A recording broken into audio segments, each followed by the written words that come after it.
Closing up our evening tonight, we have Iliana Renteria Bernam.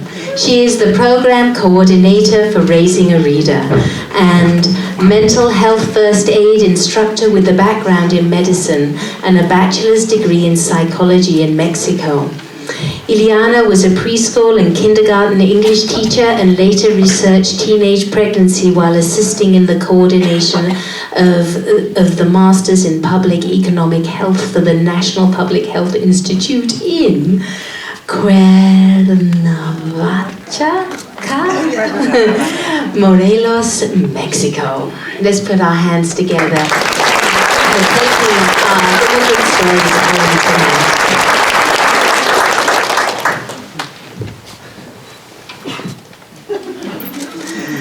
There are 3 women standing here tonight. They are all standing in me.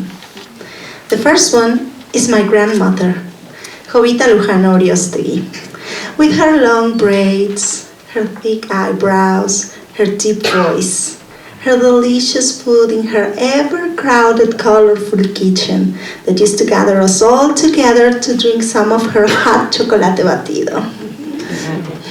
Her every morning religious chants. She is the warrior in me.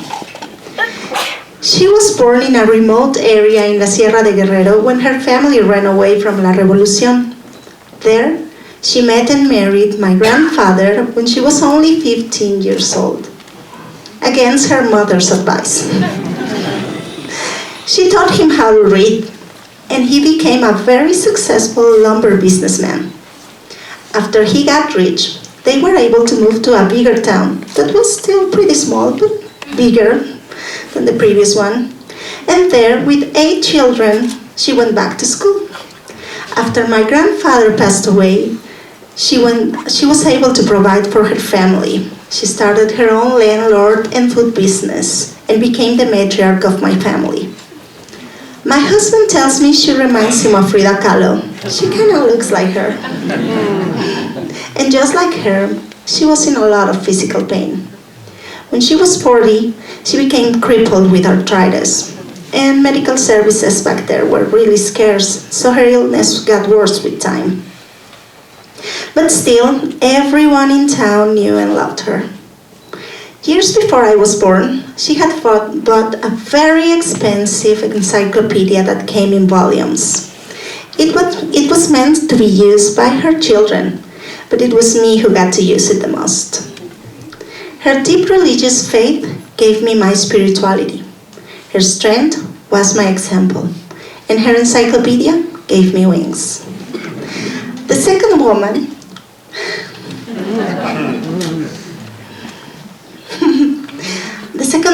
is my mother, Maria Renteria Lujano, who looks more and more like my grandmother as time goes by, with her long dark hair, her thick eyebrow, her deep voice. She was their 4th child, my grandfather's favorite, La Muñeca, because she looked like a doll when she was a baby. She was always very quiet, contemplative, very thoughtful, but very powerful with her words. When she was a child, she wanted to be an artist. She used to write and illustrate her own stories and drew these beautiful faces of women that looked a lot like her. But my grandfather was very dominant and your typical macho Mexican man, so he didn't want any of his daughters to leave the family home. So that meant my mother had to stay.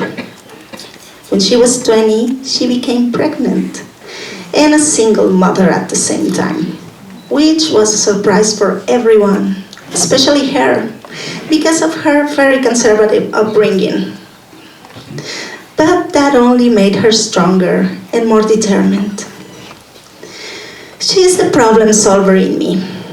She's the question everything, do things your way, come and get it in me. She's the everything is gonna be fine in me. Her love gave me confidence, and her dreams became mine.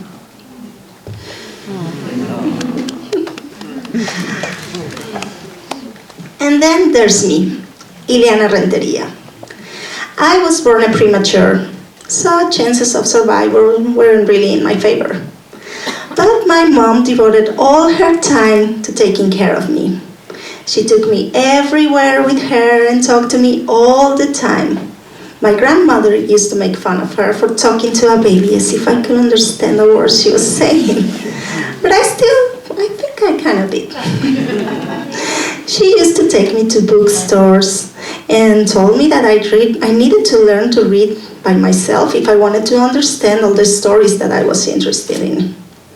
Once, she got me a compilation of fairy tales that was very unique and had a twist in them, and I loved that book so much that I still know all the stories by heart. Then she got me a book about stars, and from then on I was always going to the last floor in the home trying to find the constellations, and I never could. That was not my talent. I was an only child, so I didn't have that many friends, but I had books, and I used to love my local library that was so hidden in my small hometown that you could easily miss it if you didn't know where it was. It was kind of cold and dark, but I loved it. It smelled like old pages, and I used to go there by myself without telling anyone and dive into Gabriel Garcia Marquez books and go to his Macondo and met all those magical characters. I used to love my hometown. It was small and calm and safe and colorful, but I just couldn't picture myself getting older there. I wanted to be like Jo March from the book Little Women. I wanted to be strong and independent and see the world and be more, and I could only picture myself getting married and having children at a young age if I stayed there. And that's not what I wanted. So I studied very hard to get into university, and books took me there. And in my spare time, literature was my friend. By the time I met my husband, I had already been to China and Paris and North and South America without ever leaving my country. It was through books. I had never thought of the power of all the stories we've read in our lifetimes until I met him. A Mexican book lover who happened to live in a different country. But I didn't know that then. An only child like myself, a poet, who had lost his grandmother a week before I lost mine.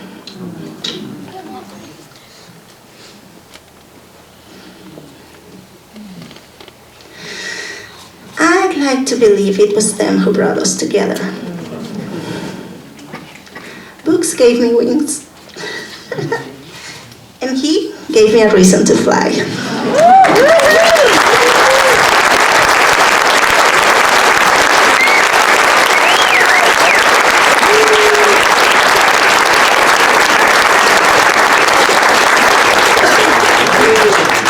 So now you can understand why I love my job curating these stories. I get to feast on them regularly, and they move me so deeply. Thank you so much for sharing. Now let's make masses of noise as we bring all of the storytellers back up on stage.